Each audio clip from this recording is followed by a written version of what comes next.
Hoje eu recebi uma notícia lá da cidade de onde nós morávamos,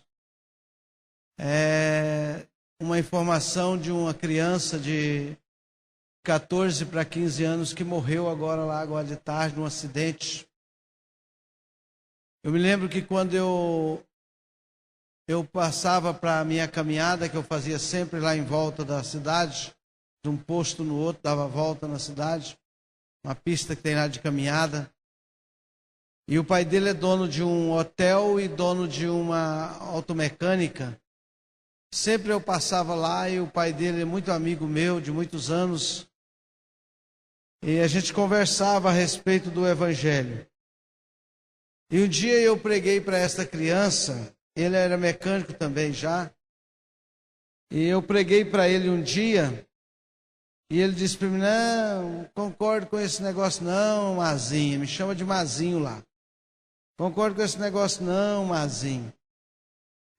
A gente não morre fora da hora, não morre novo não. Isso aí é raridade, pessoas que morrem novo. Não, depois que a gente fazer as coisas tudo, der tudo certo ou errado, não sei. Aí a gente pode até pensar em ser crente. E a gente conversou muito naquele dia, estava dois irmãos e eles. E hoje eu recebi um telefonema, agora à tardezinha, dizendo assim: sabe o que aconteceu aqui agora, lá no trevo da saída da Aruanã? Não sei. O filho do Júnior da mecânica bateu a moto numa caminhonete e morreu na hora.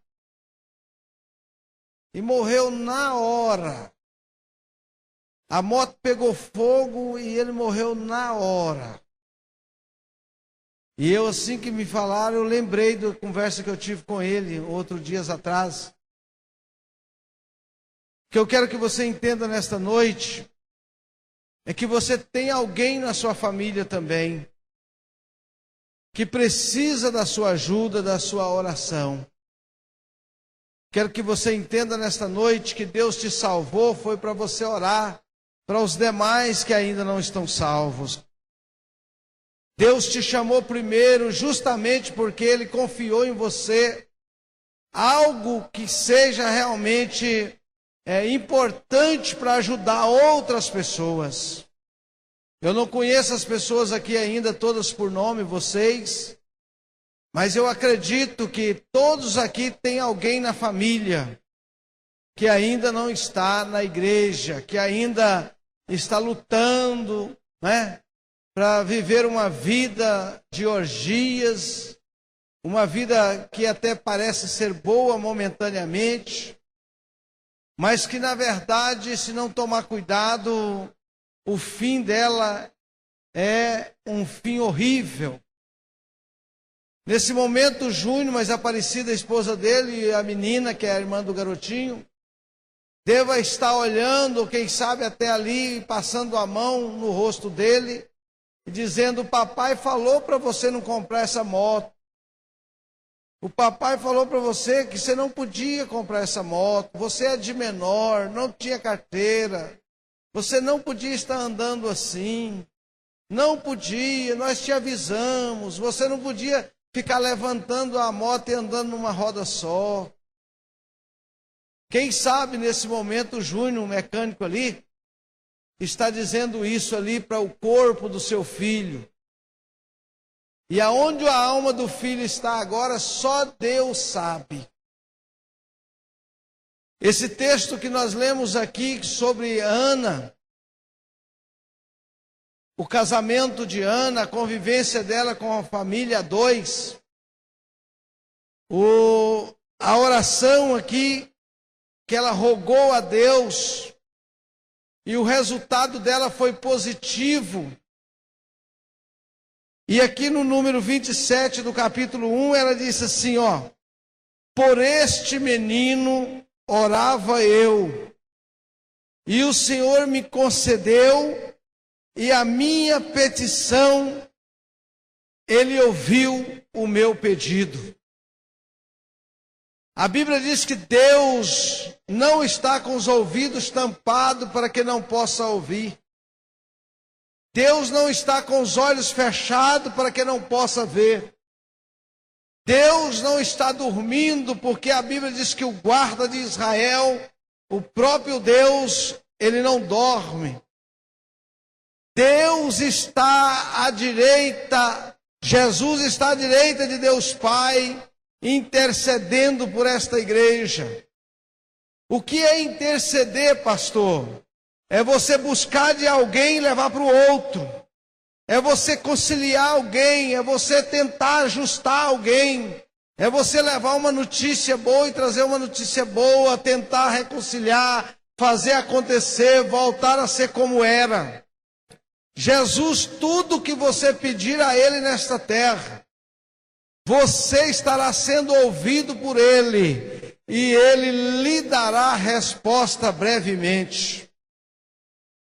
Ana tinha aqui uma tristeza na alma, angústia, sofrimento, era tediosa, enfadada, tinha tristeza no espírito. A alma de Ana não era uma alma alegre, ela não tinha felicidade. O seu semblante certamente demonstrava isto, porque é raridade a gente olhar para uma pessoa e até mesmo não saber praticamente o que ela está passando pela sua fisionomia. Ela, na verdade, ela reconhecia que ela, mas a Penina, era esposa de um homem só. Mas, na verdade, o que ela mais queria era ter filho como a outra tinha. E por a outra ter filho e falar sobre herança, sobre o que ia ficar, sobre a herdade que o pai ia dar aos filhos, Eucana, ela sentia tristeza. E ela não, na verdade, ela não desanimou, não reclamou, não partiu para a ignorância, não saiu do Espírito de Deus, não movimentou diferente, não caçou, às vezes, com as suas próprias mãos, encontrar facilidade do que ela queria resumir na sua vida. A Bíblia diz que ela falou, por este menino eu orava. Isto significa que ela estava orando para que Deus desse a ela, como diz aqui no contexto, para que ele desse a ela pelo menos um filho, para que a outra parasse de mexer com ela, de, na verdade, irritar ela, de envolver ela em uma certa situação que ela às vezes não merecia. Mas o que eu quero que você entenda nesta noite é que, na verdade, Ana perseverou na oração. Perseverar na oração, irmão, não é vir aqui hoje e orar e amanhã não vir mais não. Não é que vir hoje orar e domingo não vir mais não. Perseverar na oração é você demonstrar para Deus que todos os dias da sua vida, quando o tempo está pronto para você, você ir à casa do Senhor, continuar a buscar o nome do Senhor e falar para Ele todos os dias a respeito dos teus filhos. Eu, graças a Deus, que quando eu era novo, era dependente do meu pai. Na verdade, meu pai nunca comprou, naquela época era motocicleta, aqueles motorzão, era lambreta, não é? E não tinha essas motos velozes que tem hoje, não é? Porque o menino morreu lá de 14 anos, numa 250 cilindrada. Não tinha, sabe o que meu pai dava para nós? Cavalo. E um dia eu caí do cavalo, ainda machuquei, foi muito ainda. Eu não morri porque Deus tinha um plano na minha vida. O cavalo caiu em cima de mim, rolou e passou por cima de mim assim, inteiro. Mas Deus, irmãos, Deus tinha um plano na minha vida. Então, meus amados, saiba criar os vossos filhos. Dê aos vossos filhos aquilo que é menos perigoso para o momento que ele está vivendo, pela faixa etária que ele tem. Ninguém morre de tristeza do pai não ajudar. Ninguém pode fazer isso ou aquilo com o pai porque o pai não quis abrir mão daquilo. Pode ficar triste, pode ficar angustiado, pode ficar nervoso. Mas o pai que ora, o pai que busca a Deus, ele tem uma visão lá na frente. Deus usa ele quando ele vem buscar a Deus pelos filhos. Ana perseverava na oração. A irmã que nos antecedeu disse que o nosso segredo, a forma de nós resolver os nossos problemas familiares é buscando a Deus todos os dias pela vida da nossa família.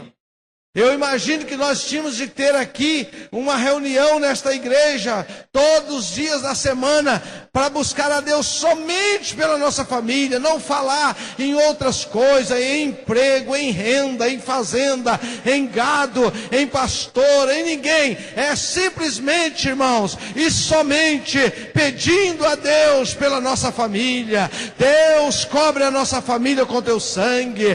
Deus, cuida do meu filho que está estudando lá em Goiânia. Deus, toma nas tuas mãos a minha filha. Meu Deus, o meu filho foi para a faculdade. Guarda esse ônibus, meu Deus, que apesar de ter dezenas de pessoas que não te servem, mas guarda ele por amor do meu filho. Ajuda o meu esposo, guarda a minha esposa, meu Deus, liberta ela, cura ela. Meu Deus, guarda o meu lar. Meu Deus, os meus filhos não estão aqui, mas eu não sei onde eles andam agora, não sei o que eles estão fazendo. Assim Jó falava todos os dias com Deus. O Jó, na verdade, ele impulsionava no Espírito de Deus e na graça, e aí oferecia sacrifício constante. Deus, eu faço um sacrifício ao Senhor. Olha o que Jó dizia: eu faço um sacrifício ao Senhor pelo que meus filhos cometeram ontem na festa. Eu sei que a festa lá na casa do meu filho foi uma bagunça, Deus. Lá eles não tinham temor do Senhor, lá eles bagunçaram, as meretrizes, as prostitutas, as mulheres, o lesbianismo, a homofobia, tudo o Senhor passou lá, a bebida, o álcool, o cigarro, o fumo, se é que tinha droga, as drogas. Mas eu, como servo do Senhor, oro todos os dias pelos meus filhos. Meu Deus, ó Senhor, perdoa meus filhos pelo pecado que eles cometeram ontem à noite na casa do irmão maior. Isso é um mistério. Ana disse: por este menino, o menino já estava realmente aqui, ó, nascido.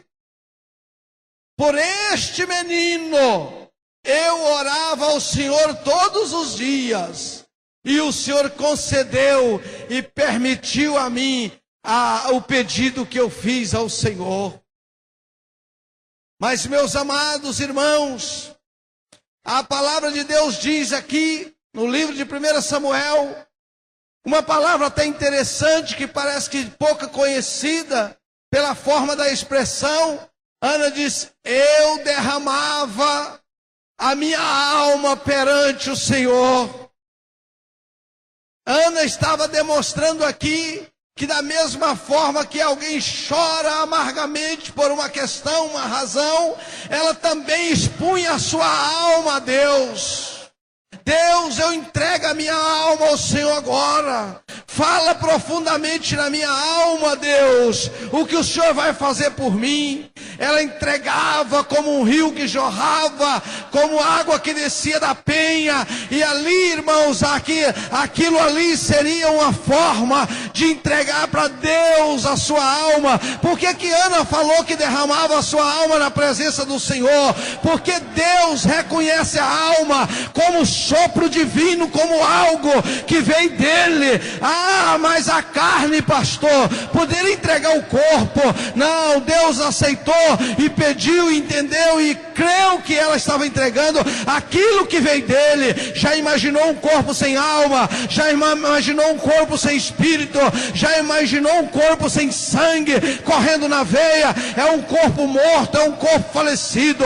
Ela não quis entregar o corpo, porque quem derrama a alma na presença do Senhor, a alma tem força, o espírito vivifica, e a carne, irmão, aceita a imposição da alma, porque Deus entendia, ela entregando a alma, praticamente o corpo dela está disposto a me adorar enquanto está na vida.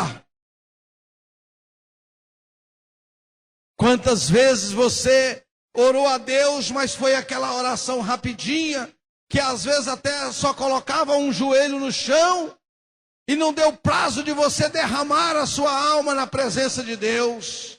Derramar a alma na presença de Deus significa que você tem que prostrar diante de Deus um determinado tempo. E você começa com repertório, você começa com tamanho argumento, vai chegando do meio para o fim, você não sabe mais o que falar, você já pediu tanto, já agradeceu tanto. Aí você derrama a sua alma na presença de Deus, e Deus começa agora a entender. Agora Ele está pronto, Ele já preparou, já treinou, agora Ele está pronto para receber a minha parte, receber a minha resposta. Aí você se entrega a Deus, entrega a Ele e diz: Deus, faça de mim aquilo que o Senhor bem quiser. Eu estou derramando a minha alma na tua presença, eu entrego o meu espírito, a minha alma, o meu corpo a ti, em favor do meu filho, em favor da minha família. Eu me lembro de uma pessoa que todos os dias que o filho chegava de madrugada, ele estava com um pau de trás da porta, pelo menos uma paulada ele dava no filho enquanto ele entrava na madrugada. O filho irava, ia lá dentro, não deitava, tomava banho, pulava a janela e ia para a rua. Quando ele pediu um conselho pastoral, o pastor deu um conselho e disse: quando o seu filho chegar, ele vai te encontrar orando. Quando ele mexer no portão, você vai lá para a cama dele e dobra o joelho e fica lá orando. Ele vai chegar, vai passar e vai ver você orando, e ele vai olhar para você e alguma coisa vai acontecer na vida dele. Derrama a sua alma na presença de Deus, lá no leito do seu filho, para quando ele chegar com aquela luta, aquela tribulação, aquela ignorância, ele não vai matar você orando, ele não vai ficar contrariado com você orar, ele vai pensar bem na vida dele, porque ele vai entender: tudo que acontecer comigo é porque a minha mãe está orando por mim. E assim a pessoa fez. Todos os dias o filho chegava, irmão Leandro, procurava até olhar pelo vão da porta para ver se o cabo de vassoura estava lá, mas a mãe não estava lá, a vassoura não estava lá. Eles na verdade eram sem pai, então a mãe que cuidava, e ela não estava dando mais conta. Inclusive todos os dois já morreram. E aí, irmãos, ela estava lá orando. Quando foi um certo dia, ele não aguentou, ele chegou, entrou e falou: se eu encontrar minha mãe orando, eu vou perguntar o que ela está fazendo, para quem que ela está orando, por que ela está fazendo isso na minha cama. Ele chegou, aí a mãe estava orando, ele pegou nas costas da mãe e disse: mãe, eu quero pedir à senhora uma coisa, por favor, se a senhora está orando por mim, para de orar por mim, porque eu não dou mais conta de ficar nos lugares que eu estava, eu não tenho mais condição, eu não tenho mais temperamento. Todas as vezes que eu entro em departamentos que não pode entrar, e eu fico triste, fico angustiado, ninguém gosta de mim. Ela disse: meu filho, é isso é que Deus quer, é que você saia dessa situação, vai para a igreja e adore o nome de Jesus. Assim o menino fez, mas acabou falecendo, mas Deus é com ele na eternidade. Meus amados irmãos, Ana derramava a sua alma na presença de Deus, e ninguém levantava Ana dali enquanto Deus não falasse profundamente com aquela mulher.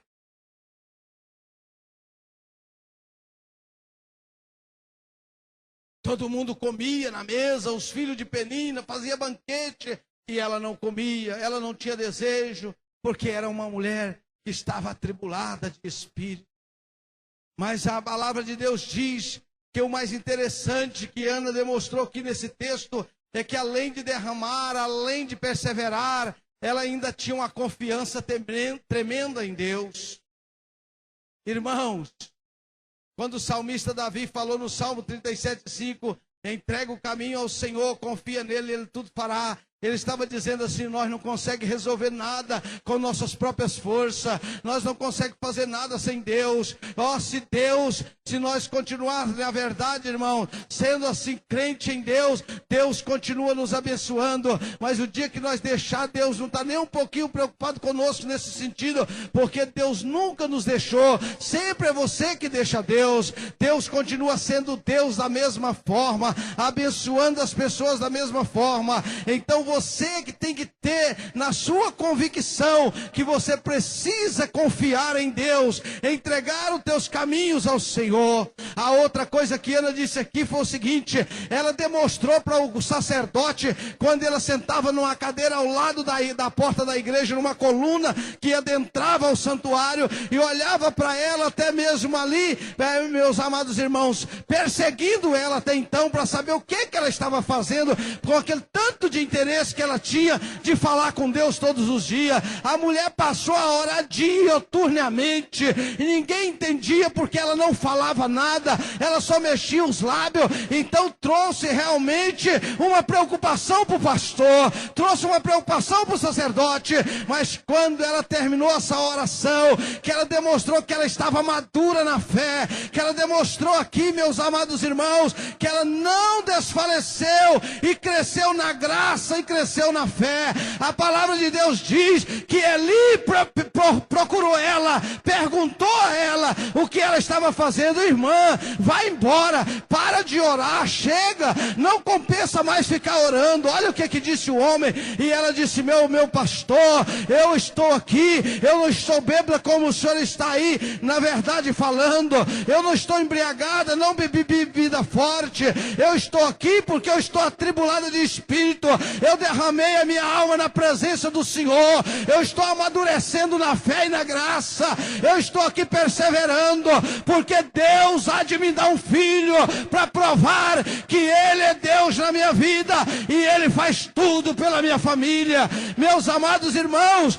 a Bíblia diz que na verdade Ana superou o sofrimento de uma forma assim, irmãos, desprezada. Ela era triste, angustiada, irmão Lindomar, mas a Bíblia diz que ela conseguiu, irmão, a superar todo o sofrimento que o desprezo trouxe para ela, porque ela perseverava na oração pela família. Você deva fazer assim. Você deva perseverar na oração. As coisas não estão bem mesmo. O esposo não está bem, os filhos não estão bem, as filhas não estão bem, os parentes não estão bem. Mas Deus confia em você. E você vem confiado em Deus. E Deus resolve o problema do seu filho.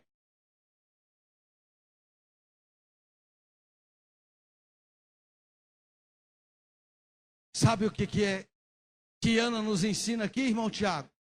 Que nós temos que confiar em Deus para que nós possamos ser vencedor. Ele disse assim, ó: vós sois mais do que vencedor. Perseverai na doutrina, na oração, no jejum, porque assim sendo, vocês serão mais do que vencedor. Tem uma coisa que nós temos que vencer ele. E ninguém vence por nós. É o nosso ego, o nosso interior. Nós é que temos que vencer ele. Nós temos que vencer. A Bíblia diz que o espírito está pronto, mas a carne é fraca. Então precisa lutar para poder vencer a carne. Vencer o interior, o ego, aquele negócio chamado homem natural, o homem humano tem que ser vencido. E para que Ana vencesse isso, precisou dela orar, precisou dela buscar, precisou dela perseverar, precisou dela entregar a alma dela para Deus, precisou dela dizer: eu estou superando o sofrimento do desprezo, eu vou superar no nome de Jesus. Meus amados irmãos, esse aqui é um drama pessoal. Você tem que vencer o drama pessoal. Não adianta você querer fazer as coisas do seu jeito, da sua forma, pensar do seu jeito e deixar acontecer do seu jeito. A Bíblia diz que nós faz planos, mas é Deus é que decide os nossos planos, ou até mesmo cumpre a sua palavra. A Bíblia diz que os caminhos de Deus não são meus caminhos, é o contrário, porque Deus não vai andar no seu caminho, porque o seu caminho é um caminho traçado por pecado. É um caminho que não tem, e às vezes, na verdade, ele limita, chega ali à frente e você quer desviar. A Bíblia diz que Deus quer que o homem anda nos seus caminhos, porque os caminhos de Deus, irmão de Ivan, ele é santo, ele é puro, ele é saudável, ele traz alegria, ele traz paz, ele traz amor, ele faz com que a pessoa muda de vida. Aquele que bebia não bebe mais, aquele que fumava não fuma mais, aquele que roubava não rouba mais, aquele que cometia erros tais não cometem mais, porque é o caminho de Deus. Ele entregou tudo para Deus. Agora você está andando na dependência de Deus. Você tem que vencer o drama pessoal, tem que vencer a tristeza humana, você tem que vencer a angústia que está no seu coração, a depressão, a angústia, a solidão. Você tem um Deus, e esse Deus está vivo, e Ele cuida de você, tem um plano na sua vida. A sua família é de Deus, os seus filhos é de Deus, a sua nora é de Deus, os seus netos são de Deus, esta cidade é de Deus, o povo é de Deus. Basta a igreja entender isso e perseverar, buscando a Deus por este povo que é tão carente de salvação. Chacarabachurionda canta lavastéria.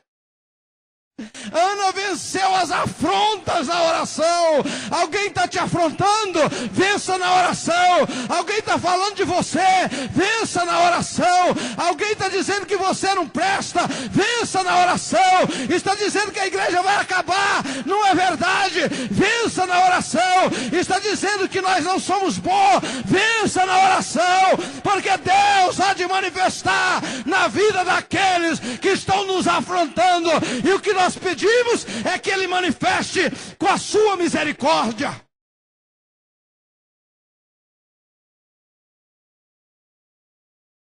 Hoje alguém chegou em mim e disse: pastor, eu sei que o senhor não falou isso. Eu falei: o que é? Eu sei que o senhor não falou isso. Me contou o que eu falei, que disseram que eu tinha falado. Eu falei: não é verdade, eu não falei mesmo. Eu vi alguém falando do senhor, dizendo: esse pastor que chegou aí também é igual o outro. Ele falou isso e isso.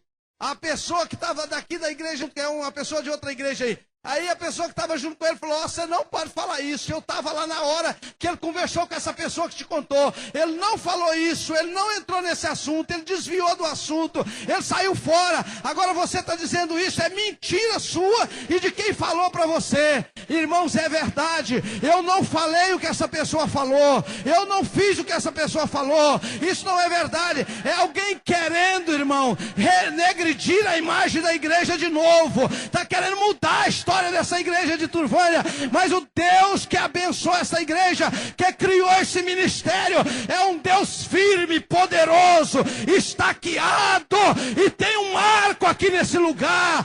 Aqui tem um marco de Deus aqui nesse lugar. Então ninguém vai negredir a imagem desta igreja. Sabe por quê? Porque nós vamos vencer a afronta é na oração, é orando, é buscando a Deus, e Deus sabe todas as coisas. Porque é tempo de você ser afrontado, é tempo de alguém afrontar o seu filho, é tempo de alguém falar de você, é tempo de alguém ficar preocupado com a vida do outro, porque a Bíblia diz que no final dos tempos ia acontecer tudo isso, mas não era o fim. Então, como não é o fim, nós vamos continuar orando. Por último, eu orei por esse filho que o Senhor me deu. E foi lá e disse: agora, Deus, vou cumprir o voto que eu fiz. Falei para o Senhor que se o Senhor me desse um filho, ele ia ser nazireu. Não podia cortar o cabelo. Não podia colocar navalha no seu cabelo. E eu iria colocar ele depois da desmama, depois que ele desmamou do peito materno. Eu iria levar ele a Jerusalém e entregar ele para o sacerdote na casa do Senhor, para que ele vivesse para o Senhor o resto da vida dele. Assim ela fez, diz a história. Samuel foi profeta de Deus, dos mais poderosos, porque Deus deu a ele o poder de profetizar. Ele foi um dos profetas que mais profetizou a vida das pessoas, sem saber de nada. Muitas pessoas caíram no buraco, outros se livraram da tentação, porque ele era um homem chamado por Deus. Mas o que eu quero que você entenda aqui nesta noite, é que os seus filhos também, apesar de não poder vir aqui para o altar, estar aqui como nós estamos hoje, mas os teus filhos é de Deus. A Bíblia diz que os filhos é herança do Senhor. Quando Deus te deu o filho, ele disse, isso é minha herança, ele vai herdar a minha eternidade, ele vai ser meu servo, ele vai herdar a eternidade comigo. Então quando o seu filho nasceu, ou quando você filho nasceu, a sua mãe já sabia, o seu pai já sabia, e ele entregou você para Deus. Você não está como Samuel no altar, trabalhando para o Senhor, mas você é filho de Deus. Deus está vendo você, aonde você está, o que você está fazendo, o que você está praticando, o que você está pensando. Então toma-se cuidado, porque Deus há de manifestar na sua vida para fazer algo por você, porque aqui na igreja tem alguém que está intercedendo por você. E ao invés de reclamar, Ana começou a orar.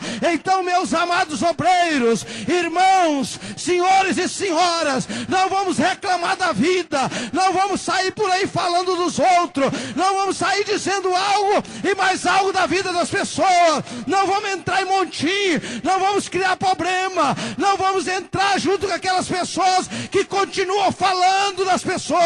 Vamos sair fora dessa situação, vamos clamar a Deus, vamos buscar o Senhor e dizer para Deus tomar conta, porque daqui a pouco a mão de Deus não é a minha mão, a mão de Deus não é a sua mão, a mão de Deus não é a minha. Deus há de pôr a sua mão e ouvir as nossas orações e fazer algo maravilhoso na vida da nossa família. Eu quero que você entenda nesta noite essa questão.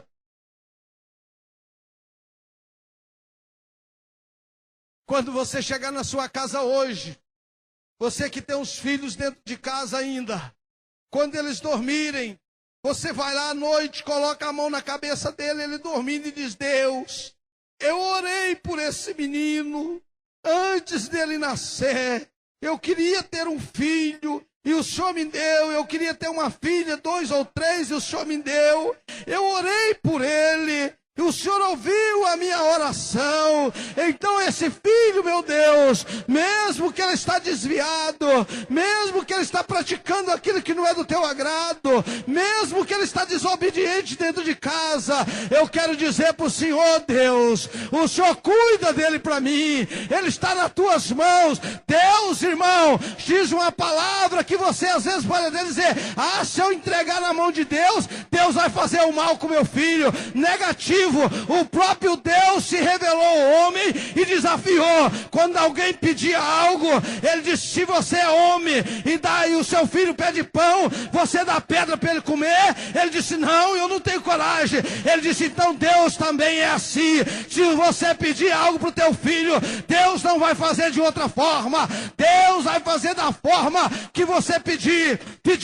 Por isso que a Bíblia diz que a mesma boca que abençoa é a mesma boca que amaldiçoa. E a palavra de Deus disse que quando você prega ou profetiza uma posse, uma bênção na vida do teu filho, Deus dará a bênção ao teu filho. Mas quando você profetiza uma maldição ao seu filho, Deus permitirá a maldição para o seu filho, justamente porque você pediu. E Deus quer ouvir a sua oração. Meus amados, não reclama, meus amados, mas oram a Deus, buscando a Deus, para que Deus cuide da sua e da minha família. Fiquem de pé, por favor. Aleluia. Vai ter dia que você não vai conseguir vir à igreja. Vai ter dia que você não vai conseguir orar alto.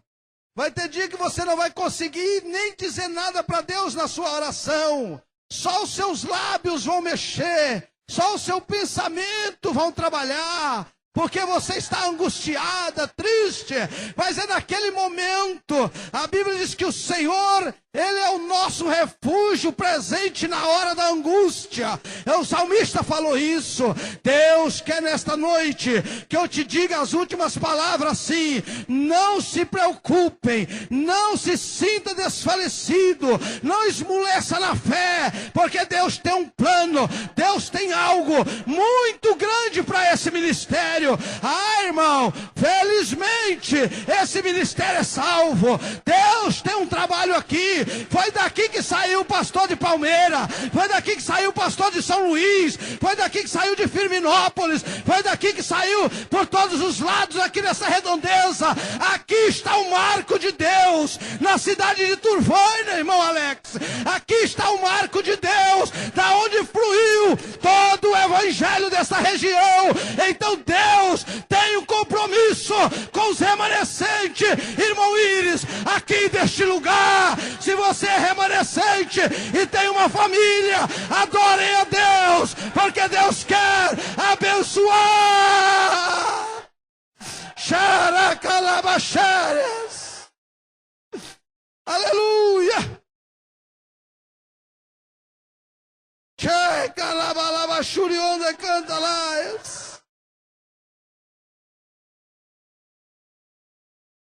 Orem pela sua família.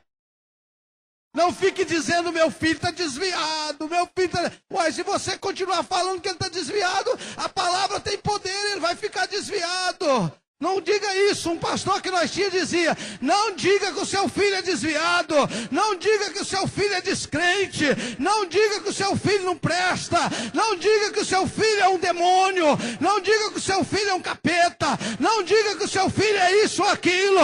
Mesmo que ele está praticando isso, diga: o meu filho é uma bênção, o meu filho é uma bênção, o meu filho é uma bênção. E um dia Deus vai mudar a história do seu filho, e ele vai ser pastor e vai pregar o evangelho e dizer de público o seu testemunho: minha mãe, mesmo que eu era desviado, mesmo que eu não era crente, mesmo que eu praticava o que não devia, a minha mãe nunca abriu a sua boca para dizer que eu não prestava. Ela sempre dizia: o meu filho é uma bênção.